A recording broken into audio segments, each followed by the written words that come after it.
Minister Lawrence Wong.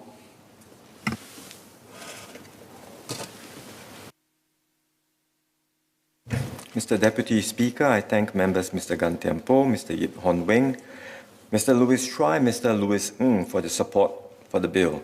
Let me address their comments and queries in turn. Mr. Yip asked whether the bill will create significant additional resourcing needs by IRAS. It will not. First, the bill consolidates and streamlines laws that are currently contained within the BSDA and the PLA. So many of these functions are already performed by IRAS today. Second, where there are new functions like electronic serving of notices or the ability to enter and search premises for the enforcement of betting and sweepstake duties, these functions are not new to IRAS. IRAS currently performs these functions for the other taxes that it administers and has the requisite capabilities. Mr. Yip also asked if IRAS has plans to implement use smart technology to support its operations. IRAS already does this and will continue to do so. The consequential amendment to the IRAS Act in this bill to provide for an electronic service system paves the way for e-services for betting and casino operators and private lottery promoters. More generally, IRAS is developing new artificial intelligence applications to enhance and automate key processes for the taxes that it administers.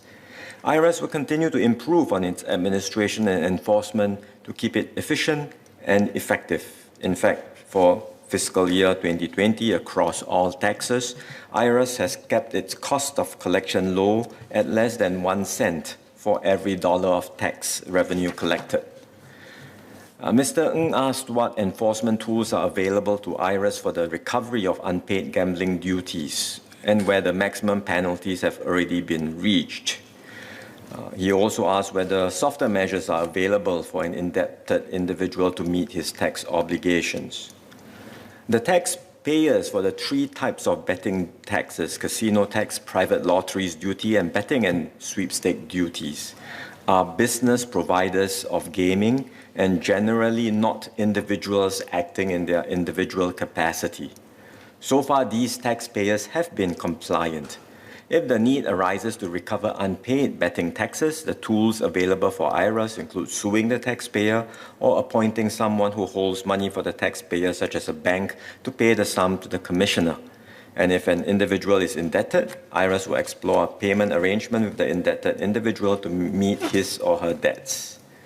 As to Mr. Yip's suggestion to require an appellant to pay costs to prevent frivolous applications for assessment, reassessment of liability and appeals, such frivolous applications are not an issue currently for betting taxes. So we do not charge taxpayers who apply to IRAS for revising their tax assessments. Mr. Yip asked how we protect taxpayer data. Clause 43 of the bill ensures that all taxpayer data collected by IRAS for gambling duties will be regarded as secret and confidential. A corresponding provision already exists in most other tax acts. It is an offense to share confidential information except in certain specified circumstances. Authorized persons who are granted access to taxpayer data are required to make and subscribe to a declaration of secrecy. Even without a specific confidentiality provision, taxpayer income information is protected by the common law duty of confidentiality, the Official Secrets Act, and the Data Protection Regime under the Public Sector Governance Act. Mr. Ng asked about the remission of gambling duties, and this pertains to Clause 12.1 of the bill, which provides for remission when the gambling duty is not compatible with the purposes of the Act. This ministerial power to remit taxes is a provision that is present in other existing tax acts, like the GST Act, Income Tax Act, Property Tax Act, and the Stamp Duties Act. So it's a generic provision that we have in our tax acts. While it is unlikely that such remission power will be invoked for gambling duties, we have nevertheless provided for this remission power for gambling duties in the remote event that such an unforeseen situation should arise. Now, let me touch on the broader impact of the bill. Mr. Yip asked whether small-scale vendors and franchisees, especially those who sell big sweep and lottery tickets in the heartlands, will be affected. The changes only affect the betting operator or the private lottery promoter rather than retailers. For the individual retailers, the amendments do not require any additional action on their part, and because there is no change in the rates of duty, the amendments will also not impact their earnings. Mr. Louis Chua asked if the government will consider raising of betting taxes, particularly with regard to sweepstakes and private lotteries. So these are not being contemplated as part of this amendment bill. There is no change that we are proposing for now, but we will continue to review the tax regime, the betting tax regime, as we do for other taxes on a regular basis. Our objective is to ensure that betting taxes are high enough to manage gambling demand, and at the same time, we want to ensure that operators and promoters can compete effectively against illegal gambling operators. I turn now to Mr. Yip and Mr. Gan's questions on the revenue collection associated with the changes in this bill. On the casino tax, Mr. Gan asked about gaming revenue from local and foreign visitors for premium and mass gaming. We do not collect data on the proportion of casino tax from local and foreign visitors. This is because casino tax does not differentiate between whether the individual concerned is a local or a foreigner. And I'm unable, unfortunately, to share the details of casino tax collections. As there are only 2 casinos in Singapore, the government is unable to disclose the amount of casino tax revenue or the breakdown between premium and mass gaming. Casino tax revenue is included under a broader classification of betting taxes, which also includes taxes from lotteries, horse and sports betting, and fruit machines. The total revenue from all betting taxes was $2.6 billion in FY 2019 and $1.8 billion in FY 2020. The numbers are still being finalized for FY 2021, but we do not expect them to recover to pre-COVID levels in the short term. As for Mr. Gan's question on the projected increase in revenue with the expansion and increase in economic contribution, I believe this has been covered by MOS Alvin Tan when he talked about the expected economic benefits of the IRs in his speech. The increase in tax revenue will depend on how well the IRs do after their additional investment. Finally, in response to Mr. Ng's query, this bill consolidates the existing laws on the levy and collection of taxes on lawful betting and lotteries, but it does not impact what Singapore's public policy position on gambling is. We have on multiple occasions articulated our approach toward problem gambling, and this position remains unchanged. Mr. Louis Chua also asked about resources to address this, and I would like to assure him that the government will ensure that sufficient resources are set aside to deal with problem gambling. Mr. Speaker, Mr. Deputy Speaker, I believe I've addressed members' concerns and questions, and I beg to move. Are there any clarifications? Ms. Denise Phua.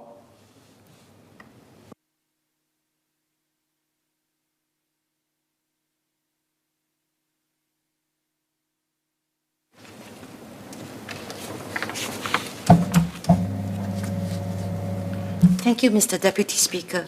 I'd like to ask both Minister and MOS about the overall prognosis and relevance of the physical IR business model.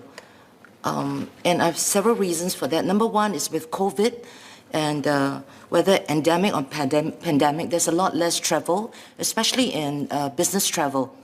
And so I wanted to know if, in terms of jobs created, and in terms of the MICE industry expertise that we were supposed to acquire as a result of this policy, how will this and tourism management expertise, how has this this physical model actually benefited the Singapore economy? The second is also, I think in the next, we all know that there's a rapid rise of online gambling. And I wanted to ask Minister how the gambling duties for this rapidly rising source of gambling is collected, and how, whether more attention is actually applied to the space of online gambling. Because actually over the last 10 years, 15 years, a lot of things have changed, in fact. Thank you. MOS, Alvin Tan.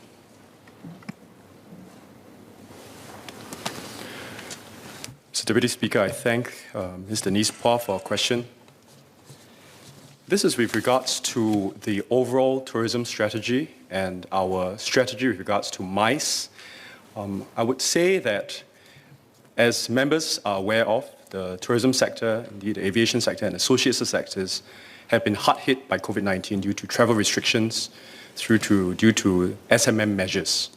But that doesn't mean that we should hold back or not invest in our tourism capabilities and capacity for the long run. This is because the tourism landscape, as I mentioned earlier, is getting competitive. And we must position ourselves for when tourism upticks, for when regular travel resumes, and for when events such as MICE, events such as tourism start to resume some form of normalcy. Last year, we were preparing the tourism sector and the MICE sector for such an eventuality, and so we undertook 4 MICE pilots, and those pilots went well. These puts us in a strong footing. With regards to the IR expansion, these are also necessary, as you noted earlier, to put the IRs in a good position as a tourism enabler for Singapore in the long run. And that's why the IRs are expanding. And most of the offerings are catered towards tourism and catered towards developing this capability for when tourism and travel resumes. And we must be prepared to take that uplift, and we must be prepared to carry that win when it comes. Thank you. Minister Lawrence Wong. Mr. Deputy Speaker, I think in response to the query from Ms. Denise Pua on online gambling, indeed the trend is moving more towards online gambling, but our concern is not about the regulated space, but the illegal space. And if technology continues to make it easier for people to gamble anywhere and everywhere, then such illegal online gambling may continue to grow. I think Mr. Louis Chua also highlighted this in his speech.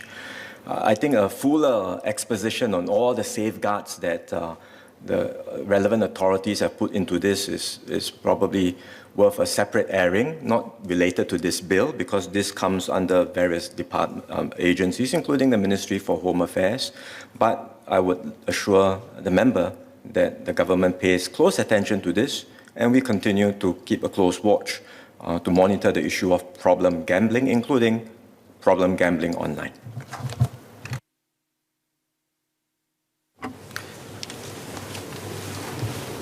There being no further clarifications, the question is that the bill be now read a second time.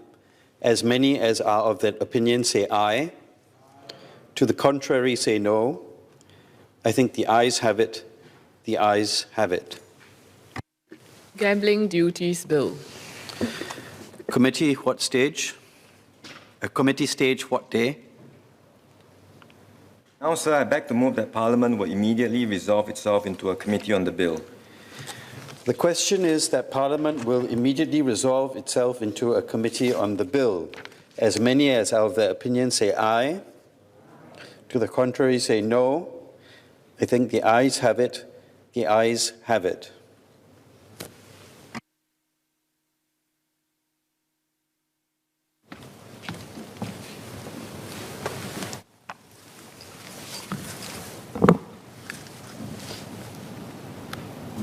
The question is that clauses 1 to 52 stand part of the bill. As many as are of their opinion say aye. To the contrary say no. I think the ayes have it. The ayes have it. Bill to be reported.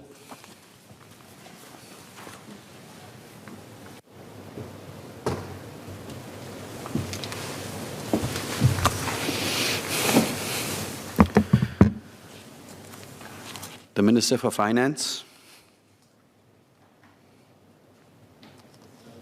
Mr. Deputy Speaker, I beg to report that the bill has been considered in committee and agreed to without amendment. Third reading, what day? Now, sir, I beg to move that the bill be now read a third time. The question is that the bill be now read a third time. As many as are of the opinion say aye. To the contrary say no. I think the ayes have it. The ayes have it. Gambling Duties Bill.